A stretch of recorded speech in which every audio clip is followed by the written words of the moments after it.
What's up, everybody? Brendan Graber here alongside the wonderful Marty Sleva. Hey, everybody! And we're going to talk about the coolest weapons. We're never leaving this game in Sunset Overdrive. The best weapons in Sunset Overdrive. I just keep wanting to play this game. This game's I know, pretty. right? You got your spooky devil superhero on. You're in Japantown. I am the knight. Yeah.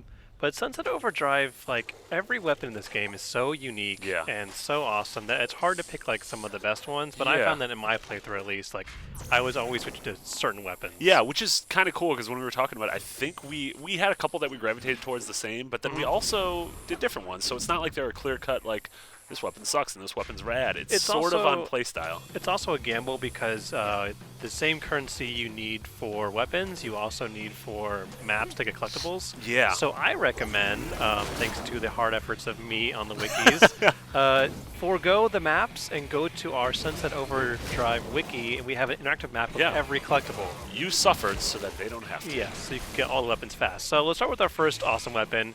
The one you get at the beginning of the game, actually, the Flaming Compensator. Flaming Compensator. I'm not going to say it looks phallic, but it definitely looks phallic. Yeah, this is one of those weapons you do. This is literally the first weapon you get, I believe. And this was something I had in that top slot throughout the entire game. Oh, yeah.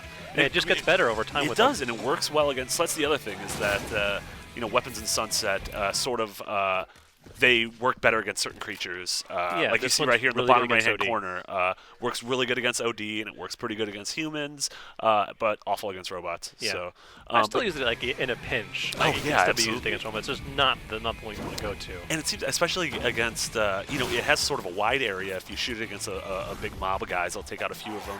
And then if you start upgrading it with a couple amps, you have the ability to, if you kill an enemy, they'll explode and then get other enemies near them. Oh, yeah. Its distance is surprisingly long. Like it's for a blunderbuss or whatever it is. Oh, yeah. It can go pretty far. That range is pretty good. Yeah. What amp did you use? I think it was the one that causes a partial chance of explosions afterwards. See, I got this guy, the Reaper. Oh, that's awesome. Yeah, he just sits around here and he'll attack and if anyone else comes in, then he's just going to wreck them. That's so cool. Yeah, that's another thing is that none of the weapons are the same. You can add so much flavor and style to them that my Flaming Compensator was not like your Flaming Compensator. Oh yeah, that was a weird sentence to say. I'm not gonna say that. Let's move on to the next one, the TN Teddy. TN Teddy. This is another early weapon, but this is a goodie. This is the oh my god, there are way too many enemies. Yeah. So let's just pop one down. Yeah. And boom, so my thing was, I loved it for the most part, and especially if you're shooting it into a mob, it's always going to explode. But if you're just trying to target one enemy, it can be a little tough because unless you hit them, it's just going to bounce around a little bit. If you hit the ground, it's just going to bounce there for a bit. And like, then it'll eventually explode. Yeah. But, which is nice like as a mine, I guess. Yeah. But yeah, it's pretty good, especially during like the night defense missions. Oh, yeah. Swarm, you just pop one down. Yeah, it's they all go. Yeah, I found myself... oh, wow, you upgraded to level 5. Yay. I found myself using a lot of weapons that were sort of fire and forget.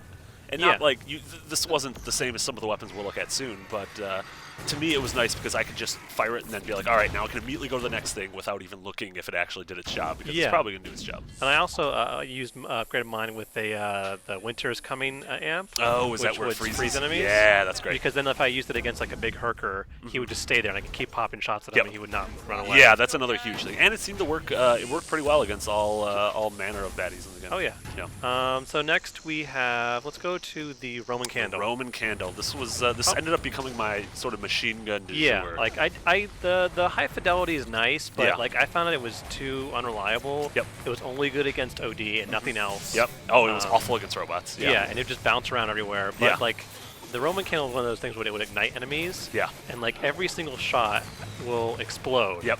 And being able to shoot that at high power can make even robots or whoever you're fighting just explode into like little gory bits. Yep. And this also just aesthetically looks really cool. Oh, jeez. Because I found that if you're gonna have a weapon that fires this often, why not give it the best possible weapon in, which is a mini nuke chance? Because there's more shots, more chances you can make it explode. Yeah. Oh man, that's so awesome.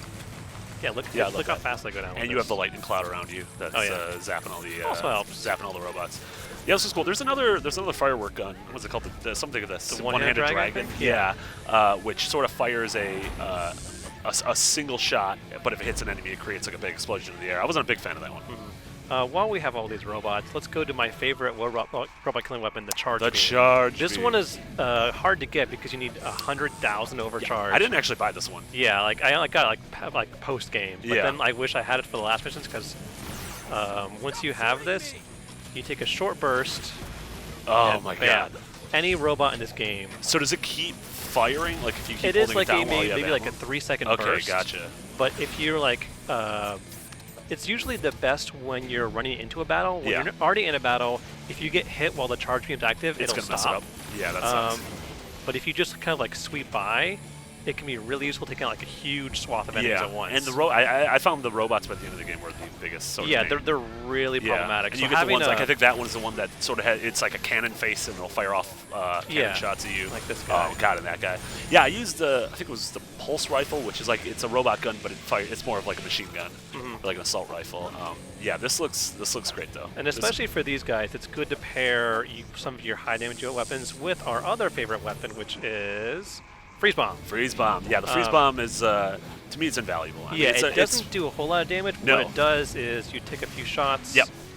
I mean, most like common enemies will get frozen in place after one shot, and then things like Herkers and then this big robot, it'll take now 2 he's shots. Frozen. Now we unload. Yep. Charge beam. Oh, Yeah, you can't. We can't overstate how important it is to keep. Even if you see how big that enemy is, it's still going to jump around and be a complete pain. So, yeah, especially with someone who, high damaging, and they can easily like screw you up and like knock you off your grinding rails. Absolutely. Being able to keep them in place for a moment to use your other giant attacking weapons like your TNT or stuff like that. Going into battle against a Herker or a big robot, I would start with the Freeze Bomb, and then I would go to what our next weapon is, which is the Acid Sprinkler.